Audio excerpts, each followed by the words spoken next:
I am up here because of a student that dropped in the comment section that I should make a video on reflection of light.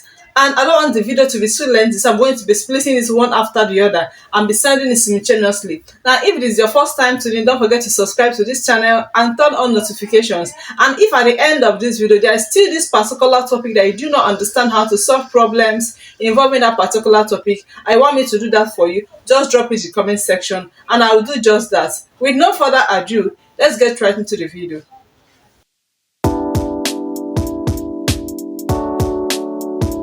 Question 1. Shadows and eclipse result from the what? We have the following options. A. Refraction of light. B. Rectilinear propagation of light. C. Diffraction of light. And D. Reflection of light. Okay? So we should know that shadows and eclipse result from rectilinear propagation of light, which is option B. Question 2. An object is placed 10 meters from a pinhole camera of length 25 centimeters. Calculate the linear magnification. Alright, we should know what is linear magnification of a pinhole camera. Magnification is equals to the length of camera over the height of the image, right?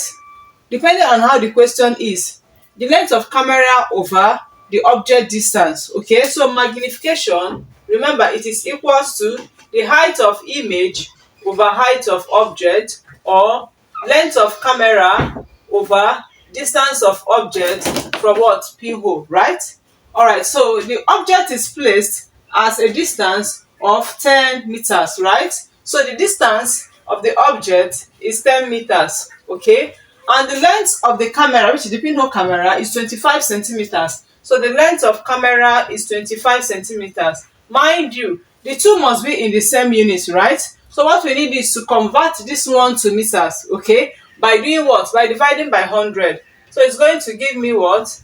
0.25 meters, okay? Now for me to solve for the magnification, I'm going to say that M, which is magnification, is equals to length of camera over distance of object from what? Pinhole, right? Now what's the length of camera? Is 0.25. That is 0.25, okay, divided by what? 10, right? And if we do that, I'm going to have my answer to be what? 2.5 times 10 power minus what? 2. Remember, magnification has no XI unit. And from what we've gotten so far, the correct option to this question is option A. Question 3. A man 1.5 meters tall is standing 3 meters in front of a pinhole camera whose distance between the hole and the screen is 0.1 meters. What is the height of the image of the man on the screen? And we have the following options. Now, for me to be able to solve this question, I'm going to use an illustration to explain what this is all about. This is a pinhole camera, okay? I'm going to do a rough sketch. This is a pinhole camera, right? Now, this is the man standing in front of the pinhole camera, okay? Now, this is the man standing in front of the pinhole camera, right? Okay, so from the question, it said a man is 1.5 meters tall. So the height of this man is 1.5 meters, right? And it's standing 3 meters. So the distance between the man and the pinhole is what? 3 meters, right? Okay, whose distance between the hole and the screen is 0.1. So distance between this and this is 0.1, right? This is the screen.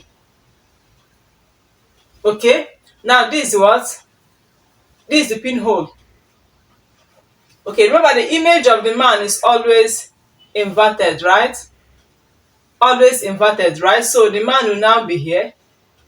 That is how the image in a pinhole camera is always what? Inverted. Alright, so we're looking for the height of the image of the man on the screen. So we're looking for this, the height of what? Image.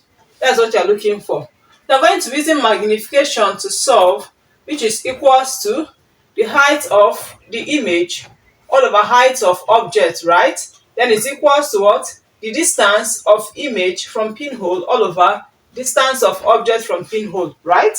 Okay, so the height of the image is what you are looking for. We call it HI all over the height of object is 1.5, right? Then this is equals to the distance of object of image from pinhole is 0.1, while distance of object from pinhole is 3. Okay, so we're going to do cross multiply.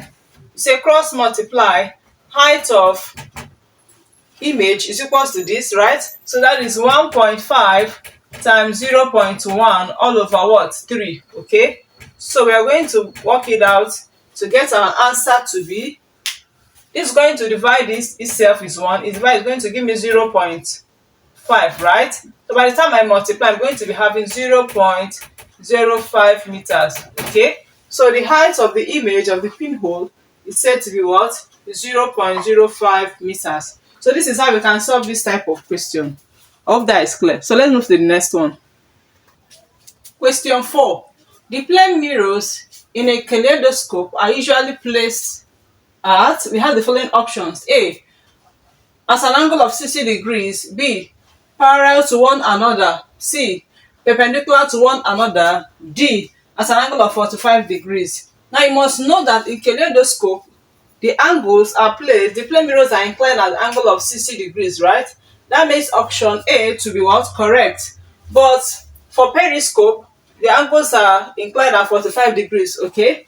Alright, so when the plane mirrors are inclined perpendicular, it tends to produce different images, right? And when the plane mirrors are inclined parallel to one another, it tends to produce multiple images, making the image to be what? Infinite, right? Okay, so the correct option to this particular question is option A, because kaleidoscope, the plane mirrors are usually inclined at 60 degrees and they produce colored images. Please don't forget. Alright, question 5. If two plane mirrors are positioned side by side, the number of images formed is 8. At what angle are they positioned? Now you must note that the number of images produced in a plane mirror is equal to 360 over theta minus 1, right? Now if from this particular question we have 8 images produced, so that is n is equals to 8, you're looking for theta, then it's equals to 360 over theta minus 1, right? Then I'll take this guy to this side, that is going to be what? 8 plus 1 is equals to 360 over theta, right? That is going to give me what? 9 is equals to 360 over theta, okay? So I'll do cross multiply, okay? So 9 theta is equals to 360, therefore theta becomes 360 over 9. That gave me 40 degrees, right? So this is how you are going to solve such question. Most of the time, they might even be given the angle and you're going to be asked to calculate the number of images formed. Still going to use the same formula and solve, right? Okay, the correct option to this question is option B. If after watching this video and there's still this topic that I want me to explain for you, please don't forget to drop in the comment section and I will do just that. If this is your first time tuning, don't forget to subscribe to this channel and turn on notifications to get notified each time I post videos. And lastly, do not forget to share so that other students that prepare for this same forthcoming exam can see it and learn from there. I will see you next time in the next one. Bye for now.